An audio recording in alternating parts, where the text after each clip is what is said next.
চতুর্থ শ্রেণীর বাংলা 2025। আজকে আমরা সমাধান করবো 68 পৃষ্ঠা। এটা হচ্ছে কাজলা দিদি গল্পের মানে কবিতার থেকে 68 পৃষ্ঠা। তারপরে সমাধান করবো হচ্ছে 69 পৃষ্ঠা। পরবর্তীতে আছে পাঠান মুলুক, এটা হচ্ছে পরবর্তী গল্প। তো আমরা আজকে 68 আর 69 পৃষ্ঠা সমাধান করব। তো প্রথমে দেখো 68 পৃষ্ঠা এখানে কি বলেছে। এই যে দেখো 1 নম্বরে তো আছে মূল ভাব কবিতা, তো এটা তো তোমরা সবাই জানো, এখানে দেওয়াই আছে উত্তর। আর 2 নম্বরে বলেছে শব্দগুলো পাঠ থেকে খুঁজে বের করে অর্থ বলি এবং নতুন বাক্য লিখি। মানে আমরা এগুলো দিয়ে অর্থও বলবো এবং বাক্যও লিখবো। এখানে আছে শোলক, জোনাই, দিদি, নেবু, ভুইচাপা, মারাশিনে। হ্যাঁ, তো এগুলো দিয়ে আমরা অর্থ এবং বাক্য দুইটাই লিখবো। ঠিক আছে, তো চলো উত্তরটি দেখে নেওয়া যাক। আর বলে রাখি, চ্যানেলটি সাবস্ক্রাইব করে দিও যারা নতুন আছো, এবং আমার সাথে যারা যোগাযোগ করতে চাও তারা এই ভিডিও ডেসক্রিপশন বক্সে এবং ইউটিউবের বায়োতে ফেসবুক পেজের লিঙ্ক দেওয়া আছে, পেজটি ফলো করে আমার সাথে মেসেঞ্জারে সরাসরি কথা বলতে পারো। ঠিক আছে, তো চলো আমরা এগুলোর উত্তর দেখে নেই। তো দেখো এখানে শোলক অর্থ হচ্ছে শোলক বলতে সাধারণত শোলক বা ছড়া বোঝায়। এটি কোনো গল্পের অংশ বা নীতি হতে পারে। ঠিক আছে, তো এটা হচ্ছে দেখো শোলক, প্রথমে অন্য একটি চলে এসেছিল। তো শোলক হচ্ছে শ্লোক, ছড়া বা পদ্য। ঠিক আছে, যে কোনো একটি দিবা, বা যেহেতু হয় শ্লোক দিবা, না হলে ছড়া দিবা, না হলে পদ্য দিবা। আর এটা দিয়ে বাক্য হবে ঠাকুরমা আমাদের মজার মজার শোলক শোনাতেন। জোনাই অর্থ জোনাকি পোকা। আর বাক্য হবে রাতের বেলায় মাঠে জোনাই জ্বলেছিল। দিদি মানে বড় বোন। আর বাক্য হবে আমার দিদি আমাকে পড়াশোনায় সাহায্য করে। নেবু, লেবু, নেবু মানে হচ্ছে লেবু। আর বাক্য হবে গরমের দিনে নেবু জল খুব উপকারী। ভুইচাপা মানে এক প্রকার ফুল গাছ। আর বাক্য হবে বাগানে সুন্দর ভুইচাপা ফুল ফুটেছে। এখন আছে মারাস।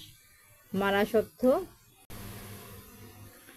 দেখো মারাস, মারাস অর্থ এই যে এইখান থেকে হবে, এই যে এইখান থেকে, এটা হবে না, পা দিয়ে দলিত করা বা পিষে ফেলা। হয় দিবা দলিত করা, আর না হলে দিবা বার পরে এই যে পিষে ফেলা, এতটুকু। আর বাক্য হবে সাবধানে চলো ঘাস মারাস না। হ্যাঁ, তো এটা হচ্ছে উত্তর।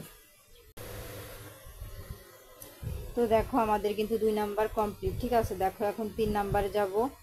3 নাম্বারে বলেছে বিপরীত শব্দগুলো জেনে নিই। তো এখানে কিন্তু আমাদের উত্তর দেওয়া আছে। ঠিক আছে, দেখো দিন মানে রাত, এটা হচ্ছে বিপরীত শব্দ। ঘুম মানে জাগরণ, ঢাকা মানে খোলা, নতুন মানে পুরানো, জলা মানে নেভা। ঠিক আছে, ঠিক তার বিপরীত উত্তর দেওয়া আছে। তারপরে আমরা চলে যাব 4 নাম্বারে। বলেছে ডান দিক থেকে শব্দ ঠিক উত্তরটি বেছে নেই ও খাতায় লিখি। ঠিক আছে, তাহলে আমরা উত্তরটি মিলাই নেই।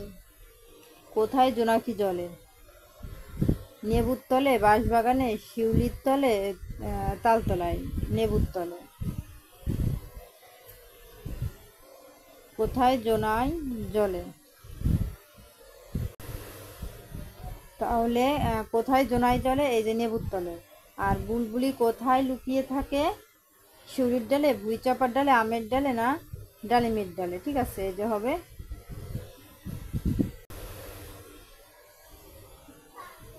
তো বুলবুলি কোথায় লুকিয়ে থাকে? এই যে ডালিম গাছের ডালে। তারপরে কে শোলক বলতেন? এই যে দিদি। তারপরে ঝিঝি ডাকে কোথায়?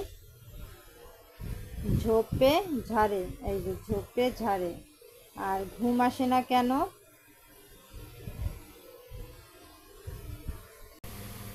ঘুম আসে না কেন, এই যে নেবুর গন্ধে। ঠিক আছে, তাহলে আমরা কিন্তু প্রত্যেকটি অ্যান্সার পেলাম। ঘুম আসে না নেবুর গন্ধে। তাহলে আমাদের কি এটা কমপ্লিট 4 নাম্বার। এখন আমরা চলে যাবো 5 নাম্বার প্রশ্নের সমাধানে। তো দেখো 5 নাম্বারে বলেছে কাজলা দিদি কোথায় গেছে? কখন কাজলা দিদির কথা বেশি মনে পড়ে? কাজলা দিদির কথা উঠলে মা আঁচল দিয়ে মুখ ঢাকেন কেন? পুতুলের বিয়ের সময় দিদির কথা মনে পড়ে কেন? আমিও নাই দিদিও নাই, কেমন মজা হবে? এ কথা বলে কি বোঝানো হয়েছে? খুকি মাকে কেন শিউলি গাছের নিচে সাবধানে যেতে বলেছেন? ডালিম গাছের ফল ছিঁড়তে বারণ করেছেন কেন? তো চলো আমরা উত্তরটি দেখে নিই। প্রশ্ন, কাজলা দিদি কোথায় গেছে? উত্তর, কাজলা দিদি আর এই পৃথিবীতে নেই, সে মারা গেছে। নাম্বার, কখন কাজলা দিদির কথা বেশি মনে পড়ে? উত্তর, সন্ধ্যা।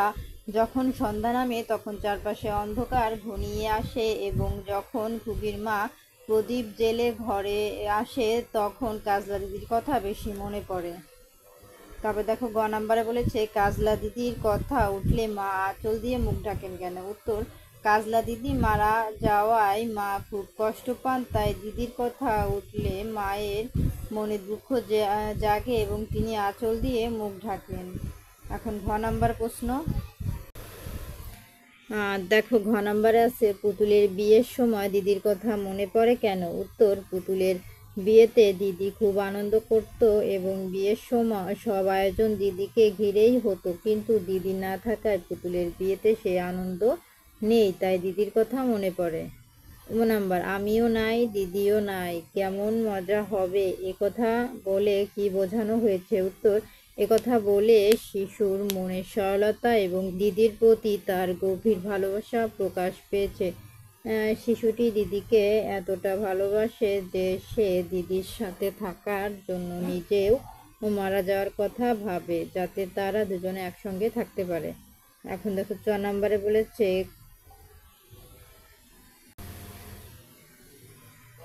খুকি মাকে কেন শিউলি গাছের নিচে সাবধানে যেতে বলেছেন? উত্তর, শিউলি ফুলের গাছের নিচে সাপ থাকতে পারে, এই ভয়ে খুকি মাকে সাবধানে যেতে বলেছেন। এখন 6 নাম্বার দেখব। 6 নাম্বার প্রশ্ন, ডালিম গাছের ফল ছিঁড়তে বারণ করেছেন কেন? উত্তর, ডালিম গাছের ফল ছিঁড়তে বারণ করেছেন কারণ ডালিম গাছে টিয়ে পাখির বাসা আছে এবং সেই বাসায় টিয়ে পাখির ছানা আছে, ফল ছিঁড়লে টিয়ে পাখির ছানাদের কষ্ট হতে পারে। তো এই ছিল আমাদের প্রশ্নের সমাধান।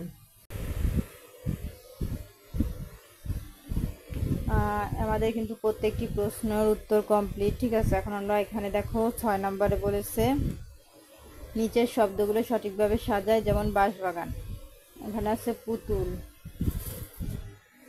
এই যে পুতুল, পুতুলের সাথে যাবে এই যে বিয়ে, আমি ভালো করে মিলাই দিই, পুতুলের সাথে যাবে বিয়ে, তারপরে থোকায় থোকায়, হ্যাঁ, তারপরে পুকুর ধারে, এই যে পুকুর ধারে, নেবুর তলে, তারপরে হচ্ছে শোলক বলা, কাজলা দিদি, বাঁশ বাগান, তারপরে নতুন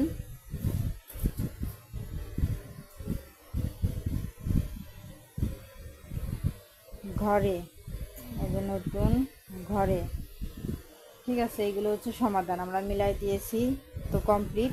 আর 7 নম্বরে বলেছে, কবিতাটি বিরাম চিহ্ন দেখে ও ভাব বজায় রেখে পড়ি, মানে কবিতাটি আমরা বিরাম চিহ্ন দেখবো এবং ভাব বজায় রেখে কবিতাটি বলবো, এই কাজলা দিদি কবিতাটি, ঠিক আছে। তো আজকের মতন এই পর্যন্তই। আর পাঠান মুলুকের এই প্রশ্নের সমাধান দেখার জন্য অবশ্যই সাবস্ক্রাইব মাই চ্যানেল।